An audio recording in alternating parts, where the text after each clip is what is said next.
Shalom, shalom, peuple de Dieu, shalom. Shalom bana nzambe.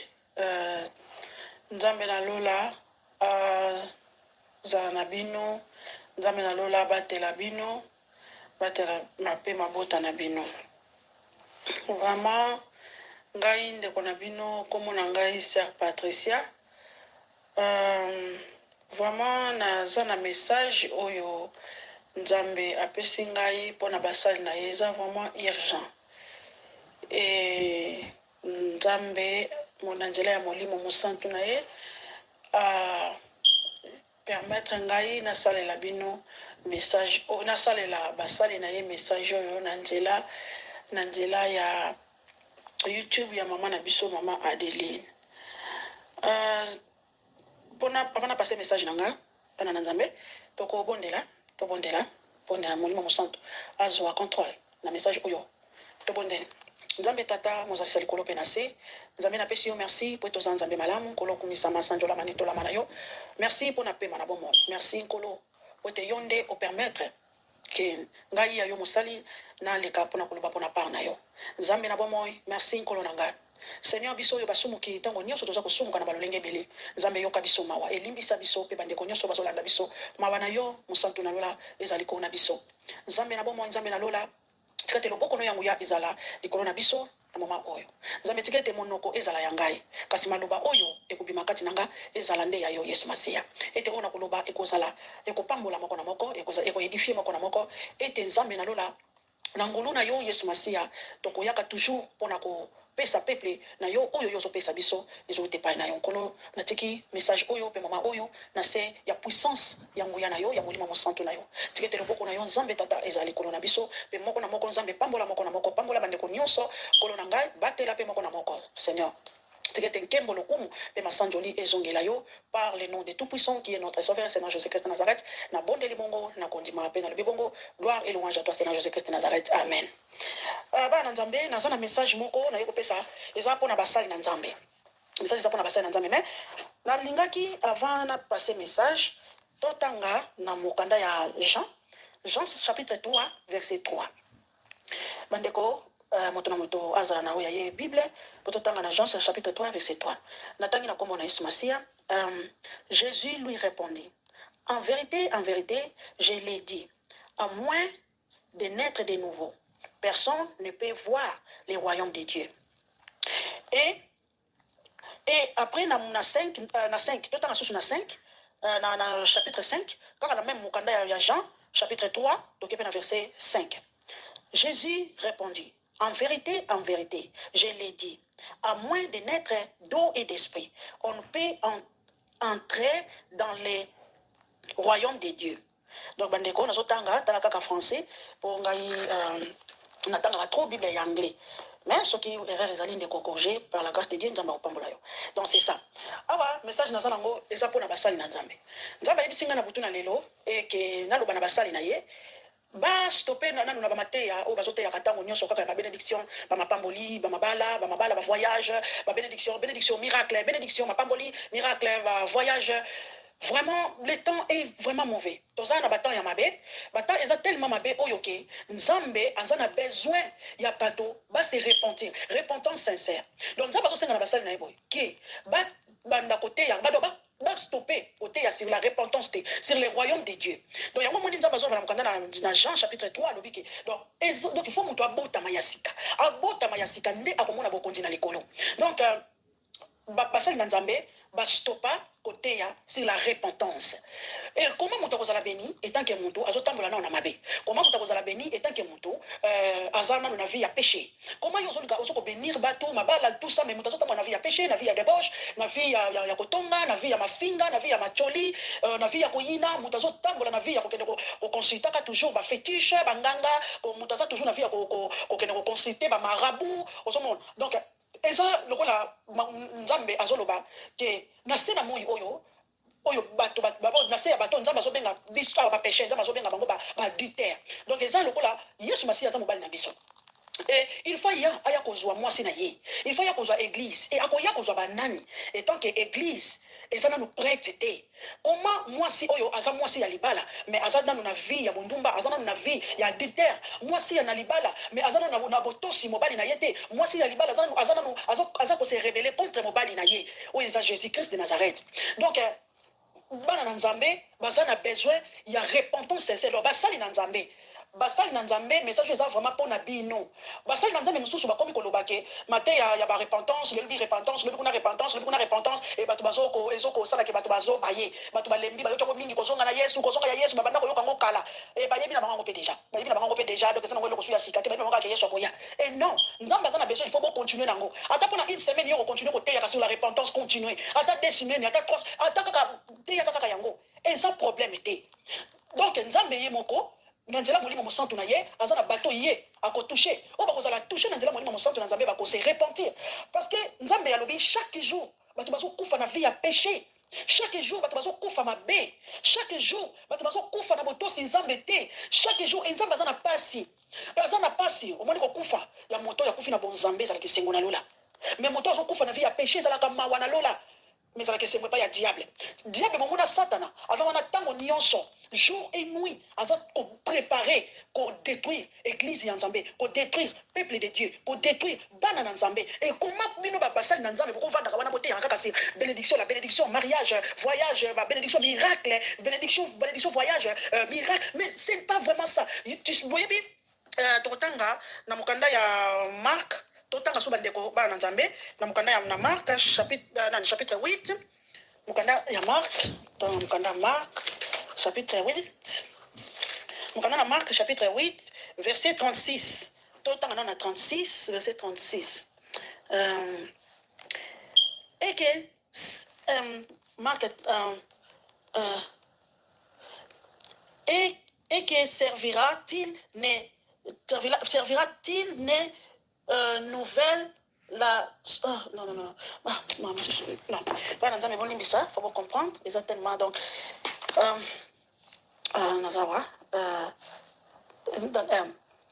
et que servira-t-il à un homme de gagner le monde entier s'il perd son âme au monde donc les tombes ni les moto a gagné mokili oyo et que à perdre âme na ye pona on perdre âme na yo pour l'éternité et ba âme ya bato belé et ça la perdu ba âme bato belé et ça la sauvé comment tu veux sauter bato ba bénédiction mais bato ba sauvé comment tu veux sauter bato ba mariage mais bato ba sauvé comment tu veux sauter bato se boza wana ko laksa ko présenter ka bana nzameka miracle mais bato ba sauvé bato ba kufa na vie ya péché bato ba kufa na vie ya débauche bato ba kufa na vie ya mabe Osomon, vie à péché et comme il consomme à niveau de vie à bateau, que les cadeaux qui n'avaient pas été sur le colo bandengeni. Et Nzamba na passi, Nzamba na mawayebi singai que bana Nzambe, bazana besoin de repentance sincère, vraie repentance.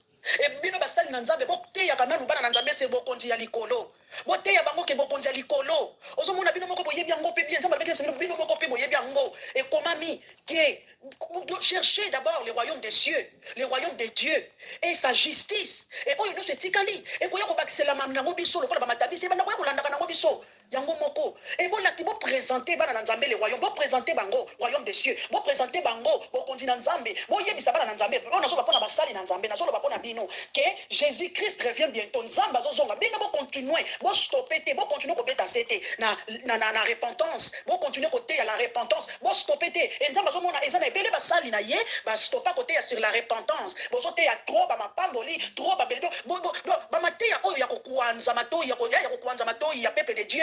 Yangote o bazana ngo beso yangote ko sauver bango yangote zo sauver bango ba mateya ya kokuanza ka matoi na bango ba mateya zo sala ba mikusa na motema ba matoi o zo sala ka bango baganga ka oui dadi sakola donc yangote zo mona tango zo te sur la repentance zo te ya batu ba bongwana basali na Nzambe message na zo c'est tout particulièrement on a bino basali na Nzambe bote ya sur la repentance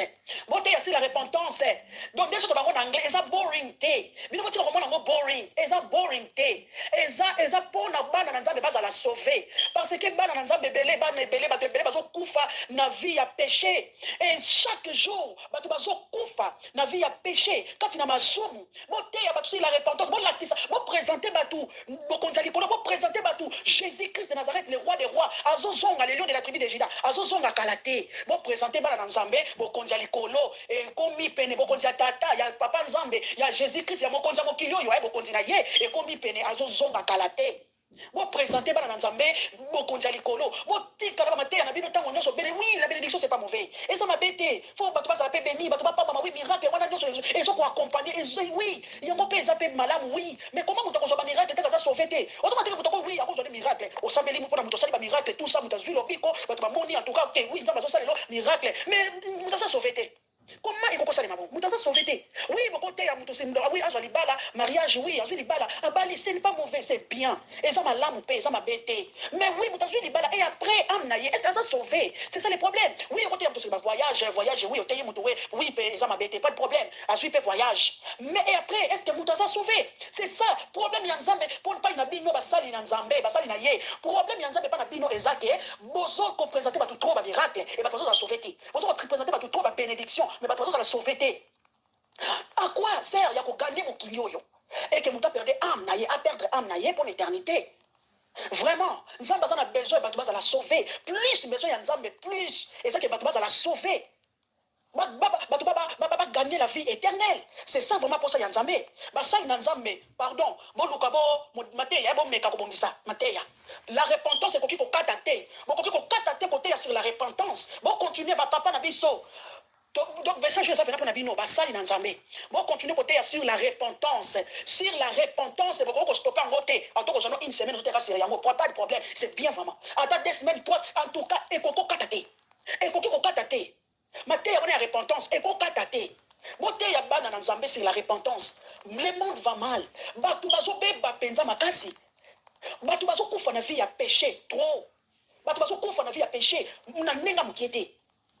Nzambe azoka mawa azoka pasi la fois passée awa Nzambe a révélé kingai par rapport à corps de Christ malili Nzambe la kisinga pas même frigoté hein mais congélateur donc on a qui malili beaucoup côté qui frigo qui congélateur malili makasi oyo koti na kati ya corps de Christ oyo ça que ba papa na biso basali na Nzambe boza penza so na souci ya ba âme te na souci ya ba brebis te boza penza so na souci ya ba brebis te beaucoup trop mingi souci na bino moko basali na Nzambe beaucoup trop soifé d'argent basali na Nzambe beaucoup trop ba posa ya mokili basali na Nzambe beaucoup trop mais c'est pour apparaître basali na Nzambe beaucoup trop na posa ya célébrité basali na Nzambe beaucoup trop na posa ke ba yeba ba mona ke bino ba mona ke yo ozawa na yo so ba miracle yo no pesa yo ne basali na Nzambe beaucoup trop ko accélérer peuple de Dieu na makambo ka mbongo soifé d'argent comme makasi escroquerie kati na bino makasi makambo mabe kati na bino makasi basali na Nzambe et milimo ya batezo za la perdi ba brebis za la perdi ba brebis baso kufa jour et nuit ba brebis baso kufa ba brebis batelenga ni botiki na bino ba brebis bango moko ba mitali la makambo na bango moko ba milukila kaka Nzambe na bino bango moko et bozo boya côté bango mutu susa ko ya epai na yo mosali na Nzambe aye pa na yo kolelela yo na ba pasi na ba problème na oyo nyoso so tungise yo déjà sur mami qui est déjà que au monde ndenge za wana avant un problème na yo opose à la résoudre déjà pesa 500 dollars, ceux qui paient euros, ceux qui paient livres, et ça 1000, Nzambe m'a recommandé. Mais mutaza sauvé, mutaza wana besoin de la sauver. Aye ko luka refuge. Ya Nzambe, na nzela na yo mosali na ye. Et yo le ote ya ye, on voit muto vandi ces paroles de Dieu, on vandi ça ye comme c'est sur la repentance, muto se repentir, tout ça. Mais yo bandi ko liana mu ye ba mbongo, bandi ko latisa ye nanu ki yo ki munene na bino ki ba minene na bino ba pasteur obokoma, ba grand pasteur obokoma. Donc bozo côté ya bana na Nzambe te. Lelo ezaka miracle et Nzambe azo sepelate. Nzambe azo sepelate. Trop de miracles mabe. Parce que bato baso ba miracle oui, c'est bien bon, et ça m'a bêté. Ce n'est pas mauvais. Miracle peut être accompagné. Voici miracle peut accompagné en secret. Na bato bazondima na kombo na ye. Ils ont accompagné bango donc pour na bato bazondima na kombo na Yesu Masia, miracle peut accompagné. Donc ozomona. Donc problème ezali basali na Nzambe, bo tiki oyo Nzambe pesa ki bino comme mission, bo longwe na bino. Bo comme si na bino kaka nani Mosala Nzambe comme ça comme mbongo. Bon so tala la su Nzambe te basala Nzambe so tala la su Nzambe te comme tala la monde. Bon comme tala ka mokili. Parce que mosala Nzambe nous on na posa yo donc yo kaka. Osala posa yo kaka mais ba brebi kuna bazo kufa. Ba brebi kuna bazo la sauver te. Et Nzambe bazana pasi, azana kanda. Azana mawape. Basali na Nzambe message ça pour na bino. Bon te ya bana nzambe sur la repentance basali na nzambe bote ya bana nzambe bokata mateya wana te nzambe insiste bokata yango te botika kokata mateya ya repentance basali na nzambe tozoloba na basali na nzambe nyonso soki toloba na bapaster baprofeti toloba soki na babishop soki kaka batitre wana nyonso bakombo wana nyonso kaka boteya sur la repentance bostope koteya sur la repentance te nzambe aza na besoin ya mateya wana mpona peuple na ye parce que peuple baza na besoin ya mateya wana e nzambe ye moko akotouche bato bakose repentir bato bakose repentir bato bazotambola na vie ya péché vie ya péché to ya vie ya péché eza ya komata eza pena likolo makasi mpe ezokontinue kaka vie ya péché eza makasi eza mpenza makasi et nango bino bozolakisa bana na nzambe ezosalaka mona motu mosu azola na nzambe na intérêt azaka na besoin nzambe asunga ye na problème aza nango et après problème yango azongi na ye na makambo na ye parce que yo papa oyo olakisi ye kaka juste kaka bénédiction nzambe apesi yo solution na likambo na yo mais nzambe apesi yo solution na likambo na ye comment est-ce que ase repentir est-ce que asala repentance sincère c'est ça le problème nzambe aza na besoin oyo nyonso etikali komba miracle tout ça babénédiction bamapambo yango ya mabala ezokopesana nango biso mais liboso fo koteya bana na nzambe sur la repentance message yango nga nazalaki nango mpona bino basali na nzambe boteya bana na nzambe sur la repentance bokoki kokata mateya wana te sur la repentance sincère bosenga nzambe basa na nzambe bozonga su computement makolo na nzambe ko bozonga mpenza susu computement makolo na nzambe bozonga mpenza su computement makolo na nzambe boluka ye lisusu vraiment boluka su nzambe vraiment makasi mpo nzambe arevele bino ye moko doki automatiquement ye moko doki lokola ntango oluki nzambe yo moko mosali na ye oluki nzambe yo moko ozoluka ye vraiment ye moko apesaka oba mateya enoke yo moko kaka monaka ke te il faut na teya boye ozokozwa instruction pa ya saint esprit te il faut basala nzambe botalela nzambe de 100% basala na nzambe botalela nzambe de 100% ye moko conduire bino lolenge nini ye moko alakisa bino lolenge nini bino bokoconduire bampate na ye donc bino basala na nzambe fo botalela nzambe makasi bomipesa makasi na nzambe mpo nzambe ye moko apesa bino ye moko nzambe alakisa bino lolenge nini fo boconduire bampate na ye ti bakende ti na chemin na chemin oya nini ya la vie éternelle oya za Yesu Masiya Jésus-Christ de Nazareth parce que Bible lobi yango Jésus-Christ il est la vie le chemin et la vérité et ben nzambe faut ba ye vraiment na lolenge wana que il est la vie le chemin et la vérité et ya mwana vraiment nzambe azana ngo besoin bana basali na nzambe pardon bozonga susu penga na bakona nzambe bozonga susu vraiment bozonga nzambe aza vraiment na besoin na bino make bozonga susu penga na makolo na ye po ye moko apesa kabino nini obo koloba na peuple na ye nini obo koloba na bana na ye nini obo koloba na corps de Christ nini oyo vraiment sengeli il faut boloba na bana na nzambe po eke bana na nzambe bakangolama bazwa bokangola mi total ok bana nzambe penza bazwa lobiko vraiment total donc nzambe aza na besoin ke bino basali na nzambe bozonga vraiment boluka lisusu pena koleka parce que il faut ye moko apesa bino bamateya ye moko fa apesa bino nini oyo esengeli bino bopesa peuple parce que mateya repentance bokata mateya repentance parce que bozoluka pena nzambe donc lolenge esengeli te bozoluka vraiment nzambe lolenge esengeli te bozoluka vraiment lolenge esengeli te boluka nzambe pena lolenge esengeli botalisa bana na nzambe pena qui est Jésus hein lelo bana na nzambe bakomotalisa bango bafaux Jésus bakomotalisa bango bafaux nzambe banzambe basalaka te banzambe baexistaka te Jésus soki babar Jésus parce que bino basali na ye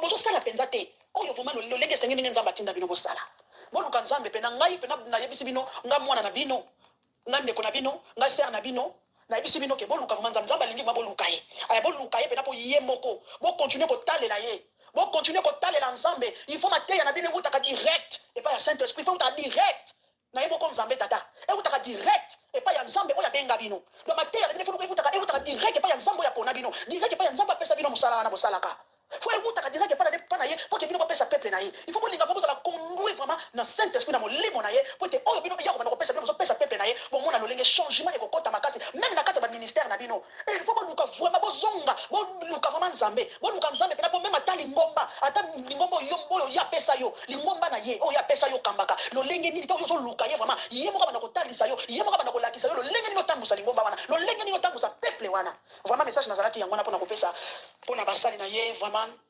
bandeko tobondelaka mpenza mpe mpona basali na nzambe tobondelaka mpe vraiment mpona corps de Christ parce que momona satana azosala baprojet ya lolenge ebele mpona kodétruire corps de Christ mpona kodétruire basali na nzambe mpona kodétruire bana na nzambe e tobondela tocontinue tolemba te parce que bitumba ezali mais toza ba plus que vainqueur toza vraiment ba plus que vainqueur donc message nazalaki nango mpona kopase mpona mokona lelo yango wana vraiment na pamboli bino pepe na nzambe basali na nzambe message nga nazalaki nango mpona bino yango wana donc soki bokoyoka yango ekozala malamu mingi e papa akocontinue kosalela bino susu koleka kutu mosusu te bon akosalela bino koleka pardon ndena utiliser un mosusu le papa akosalela bino koleka lisusu ndena bakosala na bino kala soki bozo kozongaka toujours na makolo na ye vraiment koluka koyebaka donc bolukaka toujours koyebaka penser ya nzambe mpona mosala apesa bino boluka toujours bolukaka ye toujours mpo ye nde fo apesaka bino bamateya oyo bino fo bopesaka bana nzambe baparole oyo bino fo bolesaka peuple de dieu donc yango wana il faut mateya ya repentance ekata te il faut pas bokata mateya ya repentance il faut bocontinue koteya sur la repentance